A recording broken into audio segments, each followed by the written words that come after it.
એક વ્યક્તિ ₹10,200 ની આવકમાંથી ₹8,500 ખર્ચ કરે છે. જો આવક તથા ખર્ચમાં અનુક્રમે 12% અને 8%નો વધારો થાય તો બચતમાં કેટલા ટકા ફેરફાર થાય? તો ફરી પાછું એના જેવું કે હું સીધું શું લઈશ, ઇન્કમ, એક્સપેન્ડિચર ને સેવિંગ. ઇન્કમ એટલે અહીંયા હું જોઈ લઈશ આ બેમાંથી કોમન નીકળશે તો કે હા 17 × 102, 17 × 5 = 85. તો 6 અને 5 નો રેશિયો મળ્યો તો 17 × 6 કરી જુઓ, કારણ કે મને ખબર છે ઘણી બધી વખત ઘડિયામાં મુશ્કેલી થઈ જતી હોય.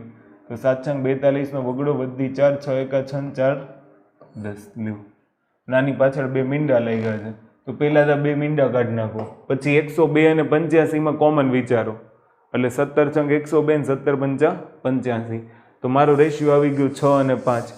ફરી પાછું કેટલું ઇઝી બની ગયું જુઓ, હું પાછળ 2 મીંડા લગાવી દઉં. હા, તો અહીંયા તફાવત કેટલો આવ્યો? 100, કારણ કે આવકમાંથી ખર્ચ બાદ કરો એટલે બચત 100 આવે. એટલે આ બેમાં જે આપણે ફેરફાર મેળવશું ની જ જવાબ કે ભાઈ 600 ના 12%, 600 માં 12%નો વધારો એટલે 12 × 72, તો ₹72 આવશે. પછી 8%નો વધારો એટલે 8 × 5 = 40.